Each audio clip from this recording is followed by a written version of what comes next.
what you want, when you want it, where you want it. This is The Mesh.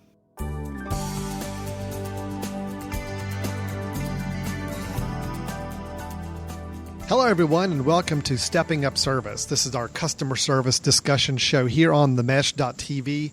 We talk about the world of customer service from a business and organization standpoint, how to provide good customer service to our clients, our coworkers, vendors, anybody we come into contact with, and the importance of that customer service culture to making a really strong organization, one that's moving forward and growing and succeeding. I'm Alan Jackson with the Jackson Group. You can learn more about the Jackson Group and what we do at thejacksongroup.com. We specialize in employee and customer and patient satisfaction surveys and consulting on some of those survey outcomes. But with me is Ed Gagnon of Customer Service Solutions, my typical co-host here. Ed, how are you doing? I'm doing great. How's it going, Alan? Doing fine. Ed is with Customer Service Solutions. You can learn more about what Ed does in the world of customer service at cssamerica.com. And Ed, you had a good sports weekend this past weekend. I mean, here we are mid-December. It's in the throes of the final stretches on the NFL and got a few college final games shaping up. How'd your weekend go for you? Well, football-wise, it was fantastic. My dad went to the Navy, and Navy beat Army for about the 12th year in a row, something like that. So that was good. And then went to the Panthers game, was fortunate enough to get to go to that, and they beat the Jets, so that was good. Yeah, and then Panthers shaping up with a really good year this year right now. So. Yeah. I mean, it's a little bit unexpected and a lot bit appreciated. So it's been a good year for the Panthers. And then, of course, you're a Green Bay Packers fan, too. They won this weekend, right?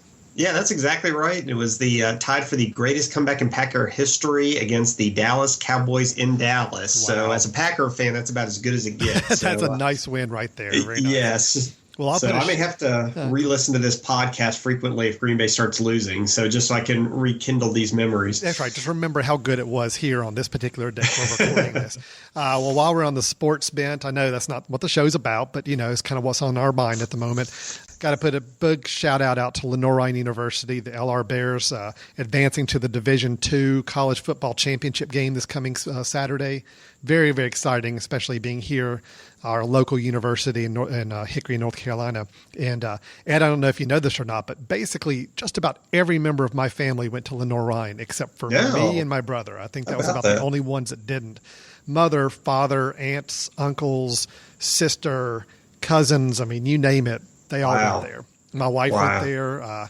So anyway, it's I kind of consider it my second college after Carolina, and which we had a really big basketball win over the weekend as well against Kentucky. So good weekend all the way around. Some good vibes going into the holiday season. And that actually brings us a little bit to what we're going to do today during our show.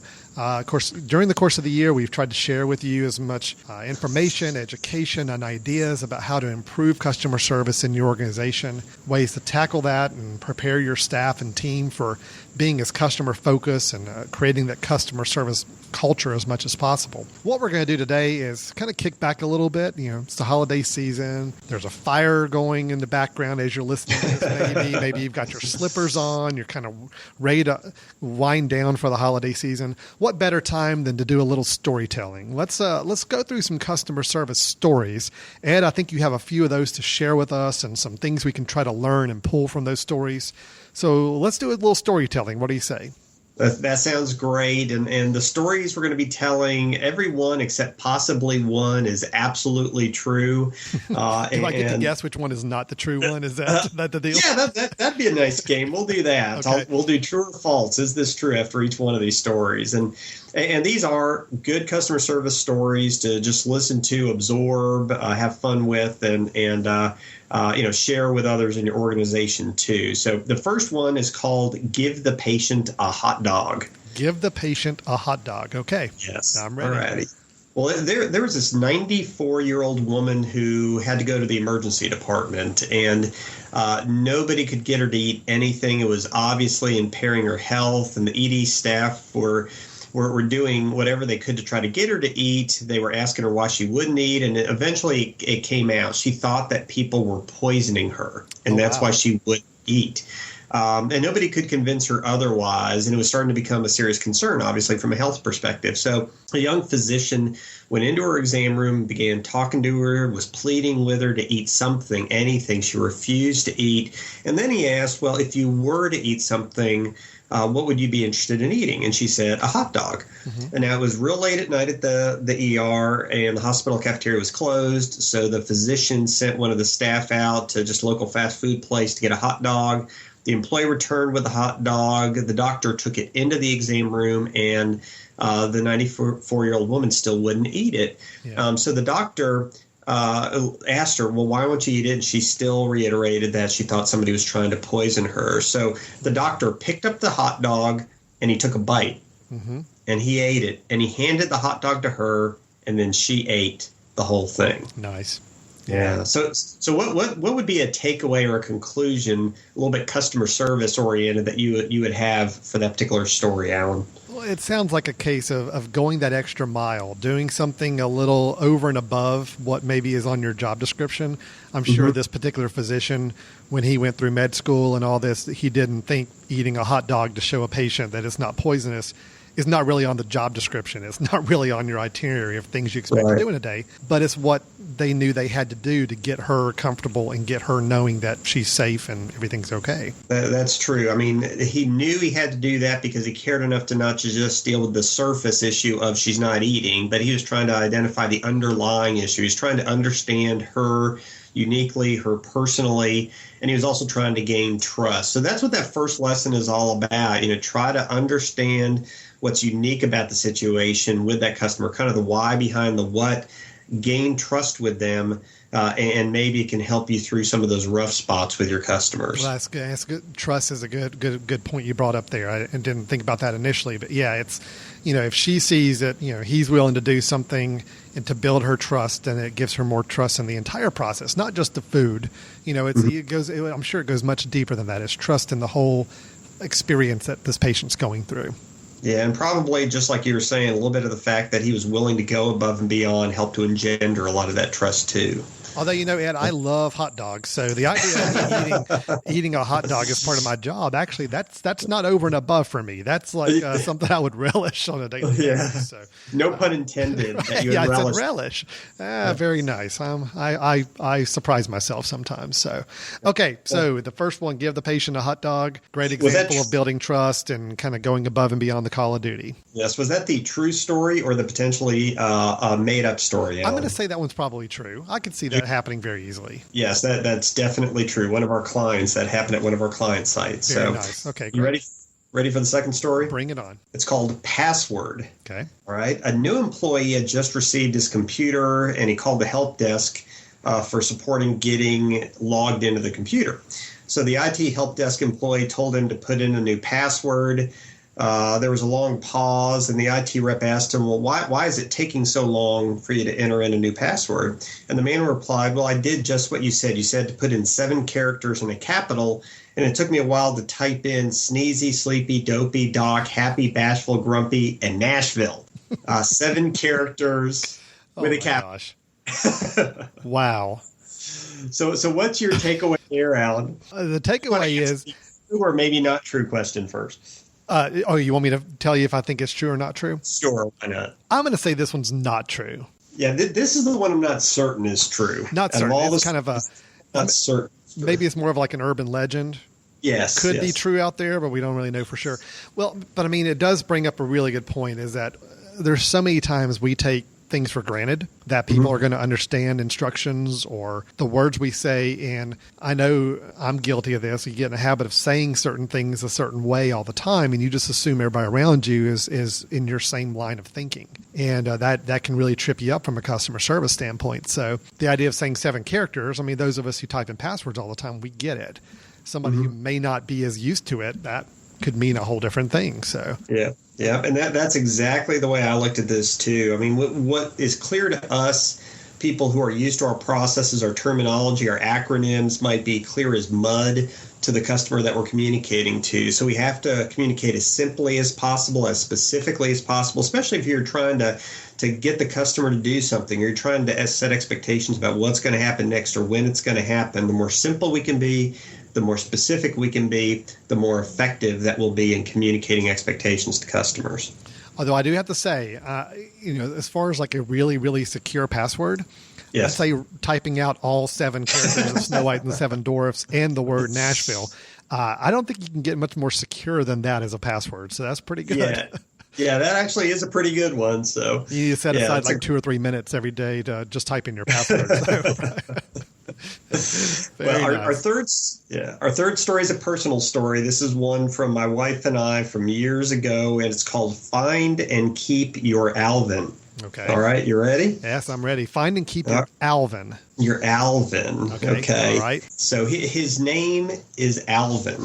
Okay. He's about 5'9" tall. He really has no distinguishing physical characteristics. The only thing unique about Alvin is that in his wardrobe, he wore a sweatband on his right arm. So it was really the only thing really unique about his characteristics. He works at a local baby superstore, and when my wife and I had our baby, now this is getting to be 14 years ago, but the story is sticking with me. Okay. We had no clue what we were doing when we entered the baby store. I mean, it was overwhelming to walk into one of those stores for the first time. It's like opening up the federal tax code for the first time. I mean, it's overwhelming. But on my wife's first visit, before she and I went together, she found Alvin. Now, Alvin is an exceptionally nice guy who just happens to know where everything is in the store.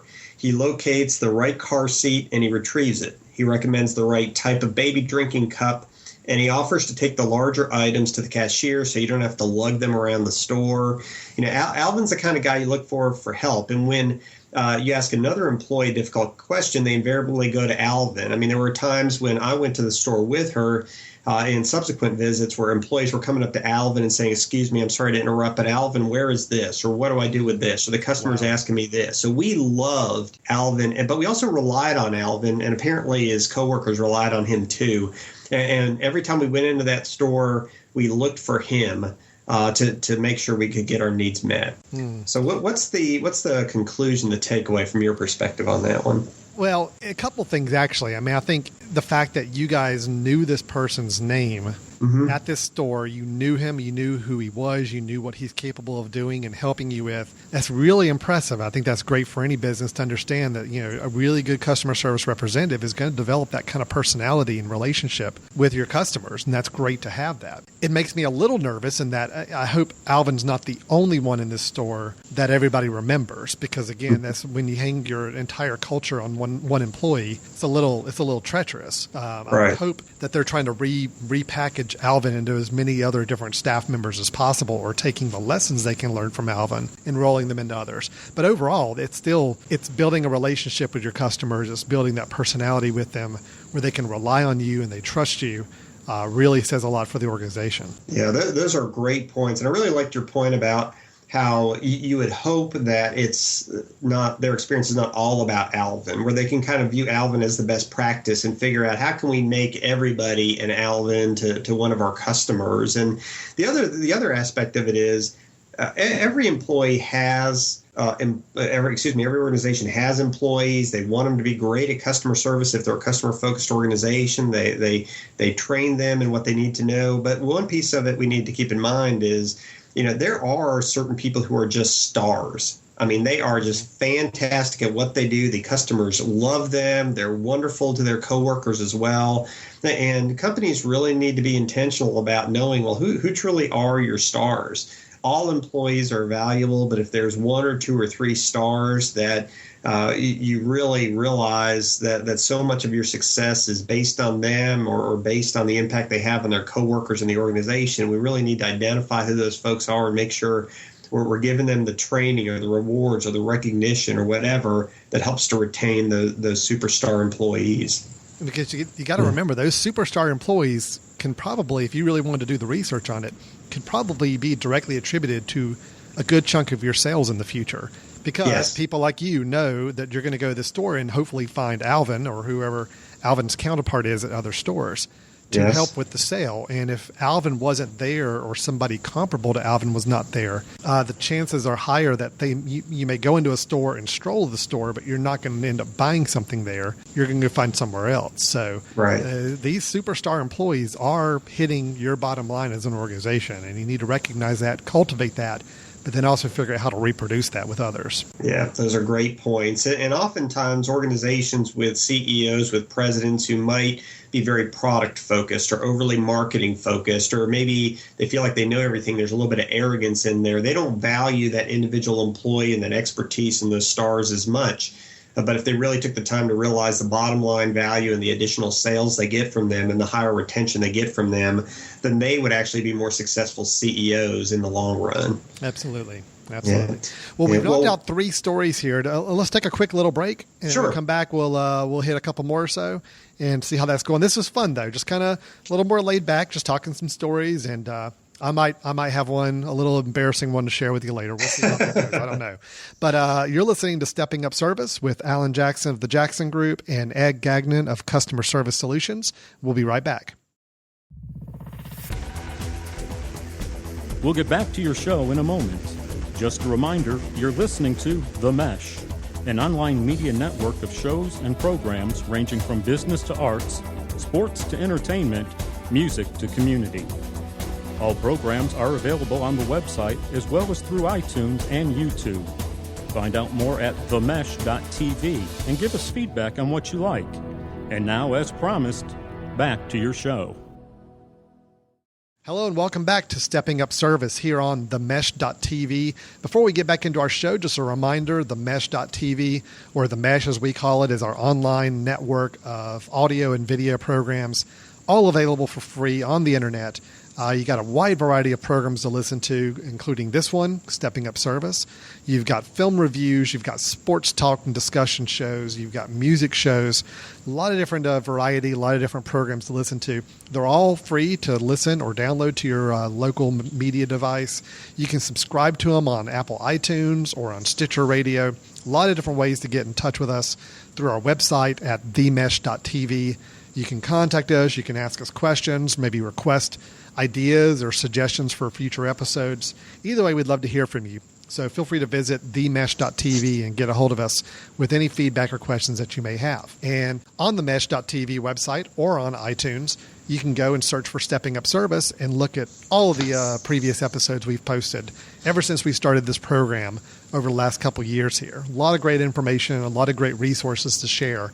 And ones that we recommend, if you find a good topic with some good information, take it and forward it to some of your friends or people you work with. Be some good, helpful advice on helping build that customer service mentality and culture in your organization. Now, back to our topic this month, we are just going through some customer service stories, kind of here wrapping up the end of 2013, having a little storytelling session.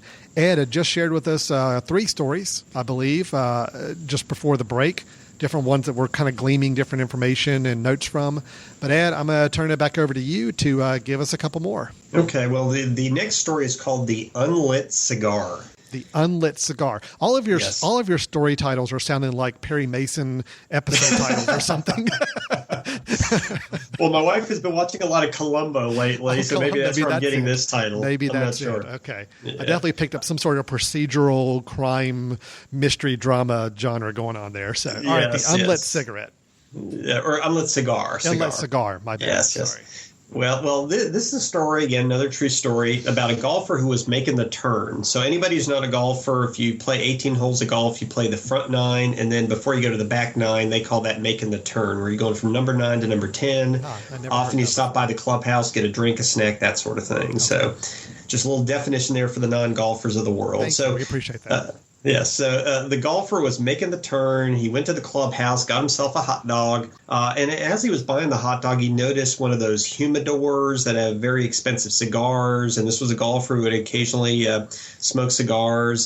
So the golfer decided to buy one of those cigars, and he wanted to enjoy it midway through the back 9. You know, eat his hot dog early in the back 9, maybe about an hour into the back 9. He would smoke the cigar. So he bought one, $6.50. And, of course, he asked for a pair of matches, or a pack of matches, excuse me. And the following conversation ensued. The employee said, we don't carry matches. The golfer said, well, how can I light my cigar? And the employee said, well, you can borrow my lighter. So the golfer said, great, I'll return it after I complete the back nine. And the employee said, no, you can't have my lighter for the next 2 hours. You can borrow it to light your cigar now. And the golfer said, well, I don't want to light my cigar now. I don't want it until later on in the round. And the employee said, then you can't light your cigar. So the golfer said, okay, I'll go ahead and light it now then. And the employee said, you can't. And the golfer said, why not? And he said, because there's no smoking in the clubhouse. So what's your takeaway? What's your conclusion from that, Alan? Well, there's a certain thing of being rigid with the rules, and then there's times you've got to be able to be flexible and work with your client, your customer, whoever it may be. I mean, this employee, it sounds like, was following the paper-driven rules of, I'm not going to let him borrow something of mine for an extended period of time. That's my personal property. And we don't have matches, so he's out of luck. And he cannot light the cigar inside the clubhouse. So on paper, he's following those rules. Unfortunately, by following those sets of parameters or rules, he's inconveniencing the customer. He's making it difficult for the customer to do what he's wanting to do. This is a customer that's paying a lot of money to come out and be a golfer at this country club, and to not be able to do the one thing he's hoping to do.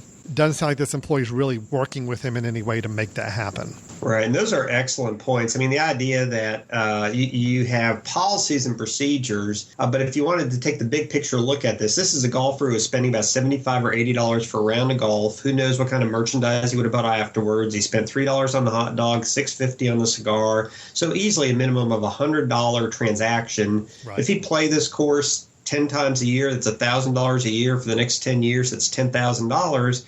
And this policy and the fact that they didn't even think to have matches available if they're selling cigars. I mean, this $10,000 lifetime value of this customer might be lost over a pack of matches and how that conversation about the pack of matches was handled. So very much right. They're not thinking long-term, not thinking big picture, and those policies and procedures just too rigid in cases like this. Well, Ed, what I think is also interesting about that story is that this is an opportunity for the organization or the country club to really look at how much they're empowering their staff to go the extra mile on things.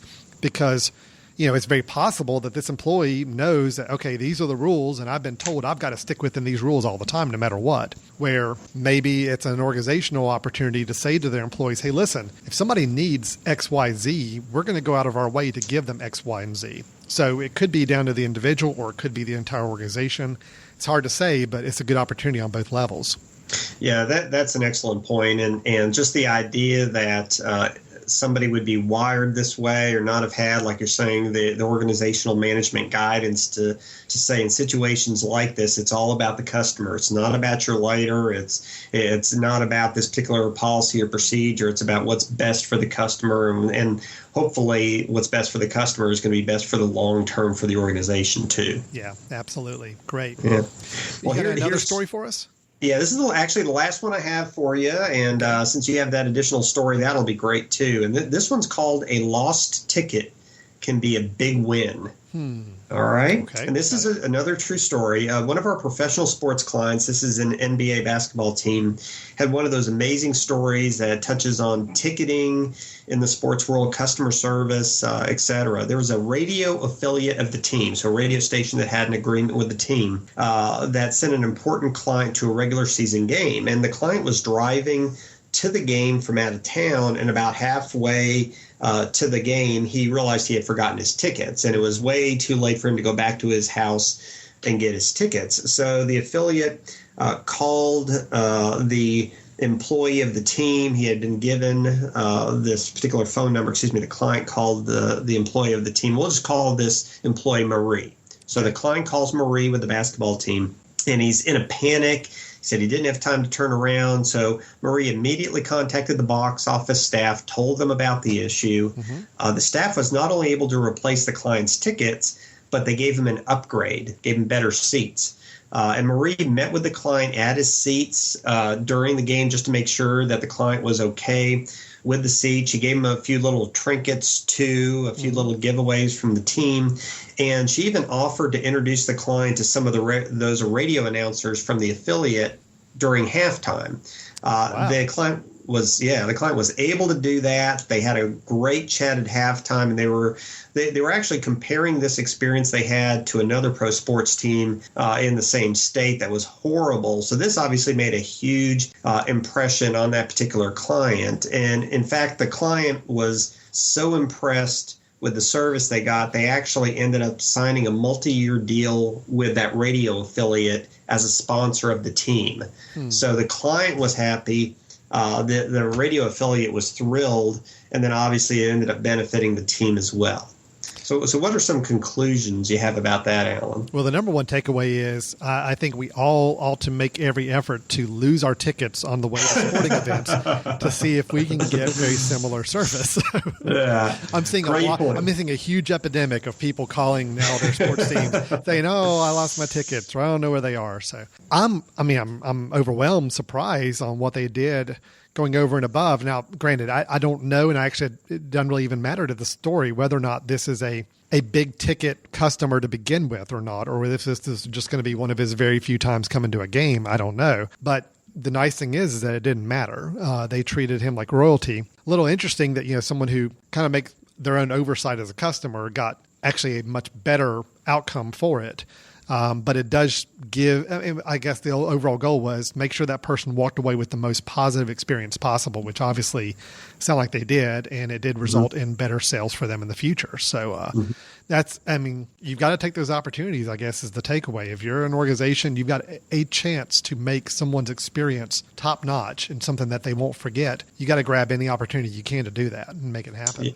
Yeah, you definitely do. And the way that the pro basketball team viewed this relationship was, yes, this is a client that, since they live out of town, they might just be coming to one game, but they also realize there is that relationship that they're nurturing with the radio affiliate. Right. And it was one of those opportunities to view this one-time transactional customer as really a conduit to relationship building with the radio affiliate. So they had that bigger picture view on things. And along with the points that you made in that additional point, another key point is when there's an issue, resolve it quickly. It's one thing to eventually solve a problem down the road, but if you really want the wow kind of experience, a lot of the wow kind of experiences come from issues that whether the customer creates them or the company creates them, where we not only fix the issue, but we fix it quickly, and maybe we even do a little bit of something above and beyond what the customer's expecting. Yeah, absolutely. That's great. I mean, that's just the kind of thing that we talk about these stories all year round on the show. We always close out our episodes with a swapping of stories, and whenever we have the positive ones, I mean, I'd say 90% of the time it's just because an employee or an organization went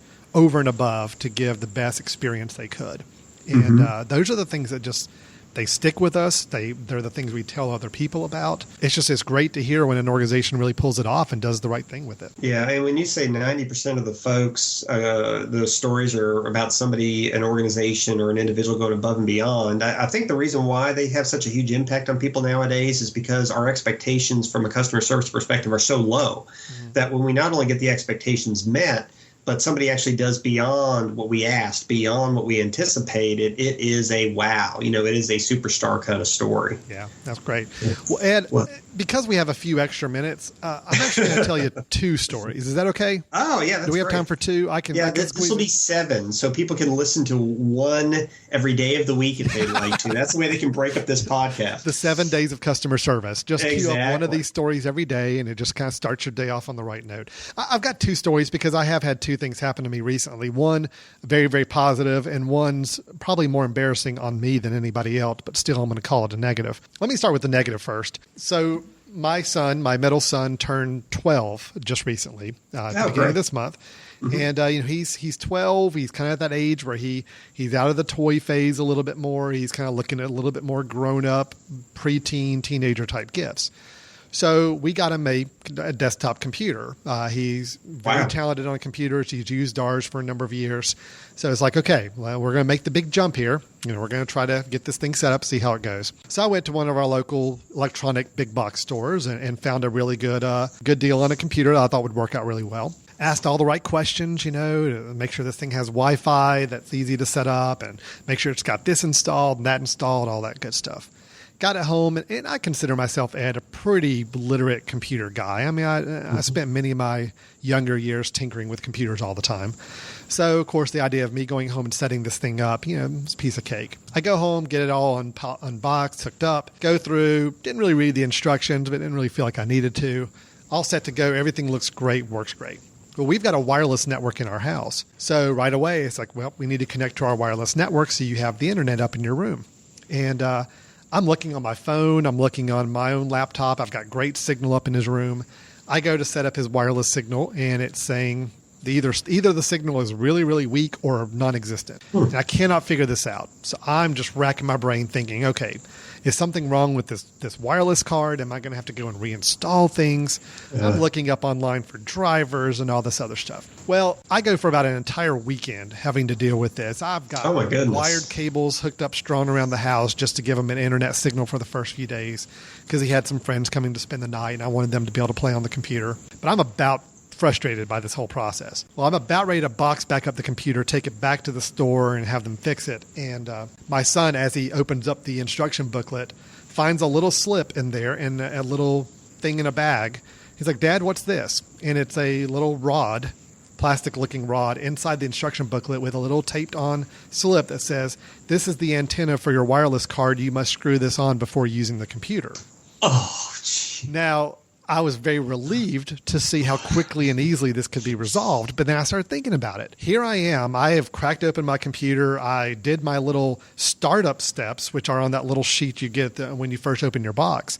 I just didn't dig into the actual depth of the owner's manual to realize that there was actually a little piece of equipment inside there with a important note saying you must screw this in. So, of course, my customer service takeaway on this, or my angle is, shouldn't I have been able to see this easier, or should this have not been more obvious? So, Ed, what do you get from this? What could have been done differently on that end to help me out? Yeah, well, my takeaway is if you're going to put all the components of a computer together for a customer, why wouldn't you put in that one component that would actually make it hook to the internet, that $1 item that's probably what it cost them? And, it's one thing to make it simple, self-evident for the customer to do what they need to do. But when you're talking about hardware, which is what a computer is, take that little piece and screw it in, spend 5 seconds doing that instead of creating 5 hours of frustration for customers. I mean, I cannot imagine how many phone calls they've gotten on their helpline about putting that in, and they're wasting their own time and money on the back end because they didn't do it right on the front end.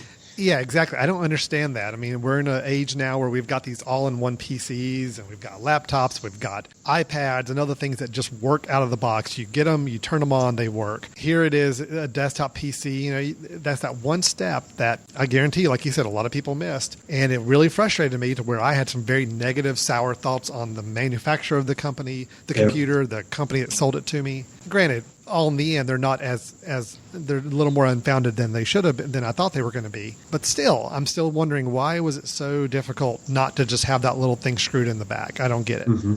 Yeah, totally agree. So anyway, that was a little frustrating. Again, a little embarrassing for me because, of course, I played myself up with my 12-year-old that I'm the big computer guru and I could get this stuff fixed. And, of course, he had to be the one to find the antenna and tell me I had to screw it in. So, yeah.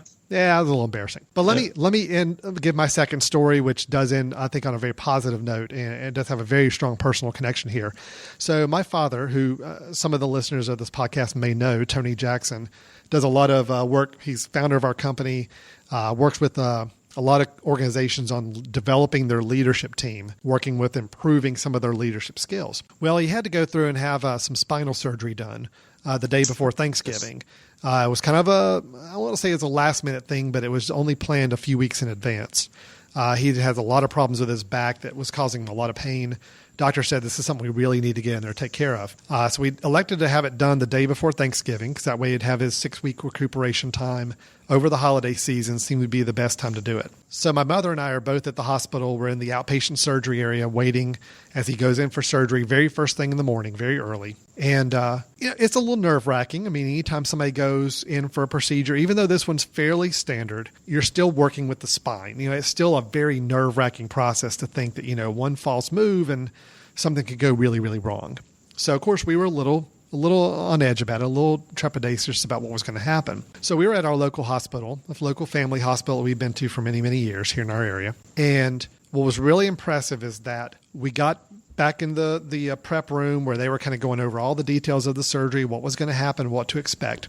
The people, the team, not only the doctor, but the actual team supporting him, right away said to us, listen, can I have your cell phone number? Talking to my mother.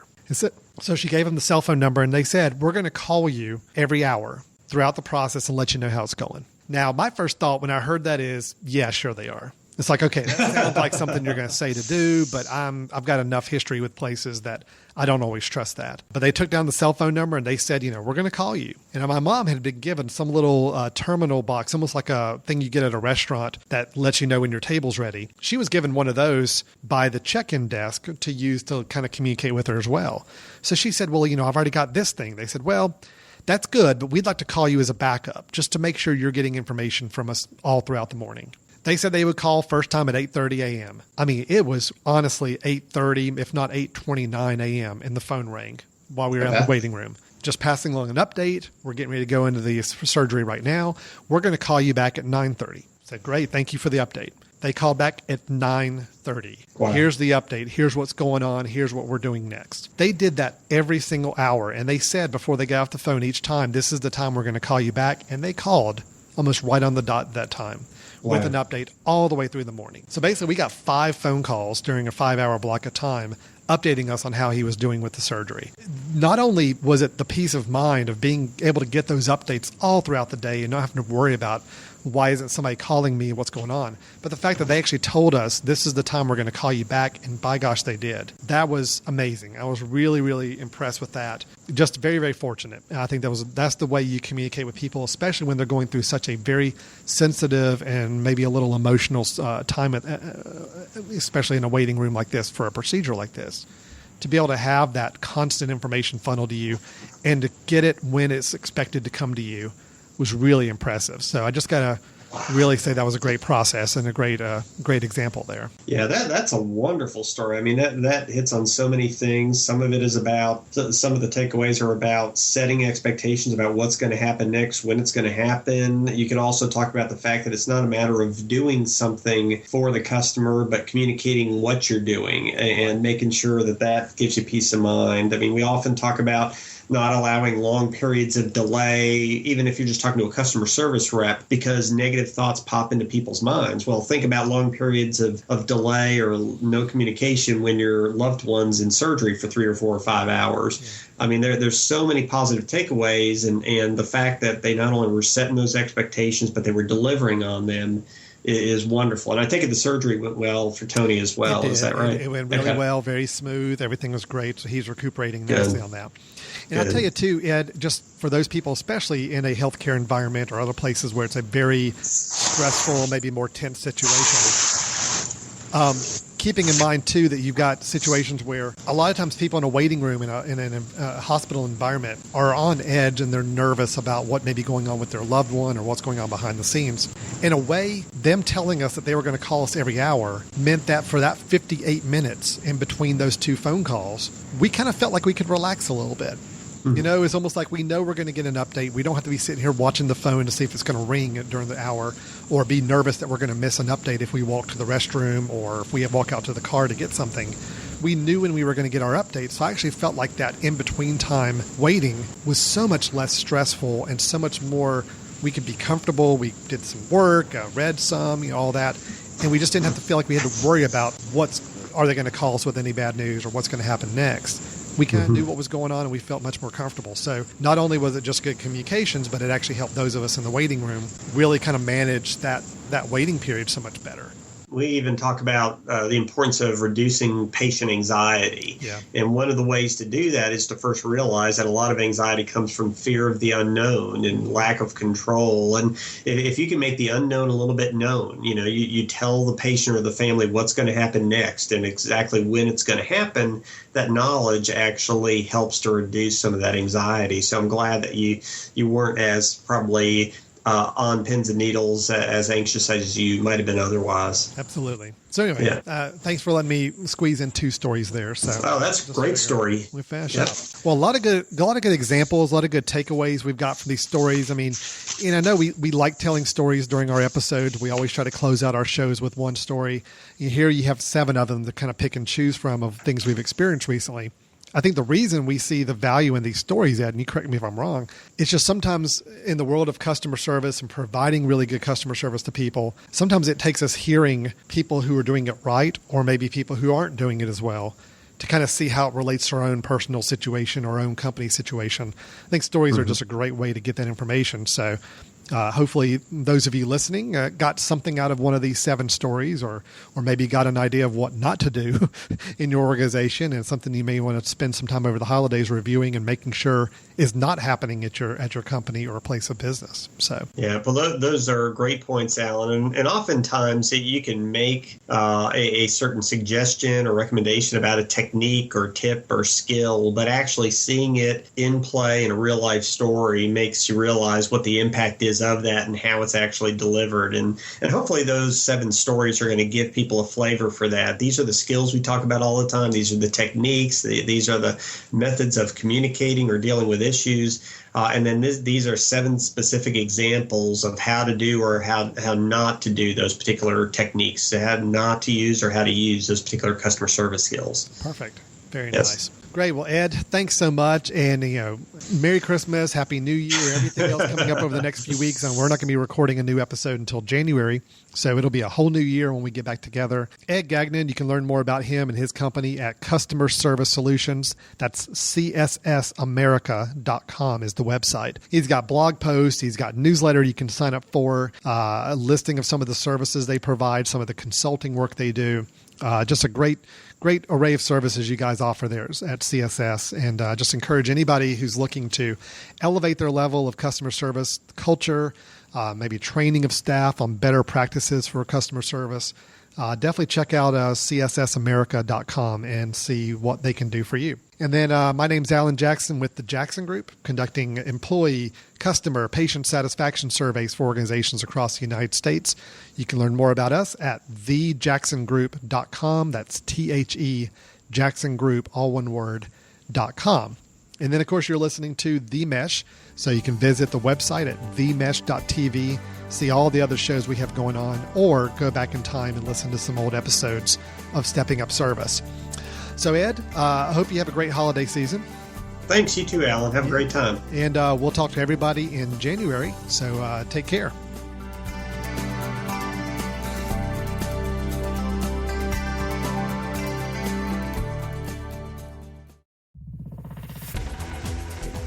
You've been listening to The Mesh, an online media network of shows and programs ranging from business to arts, sports to entertainment, music to community. All programs are available on the website as well as through iTunes and YouTube. Check us out online at themesh.tv. Discover other network shows and give us feedback on what you just heard.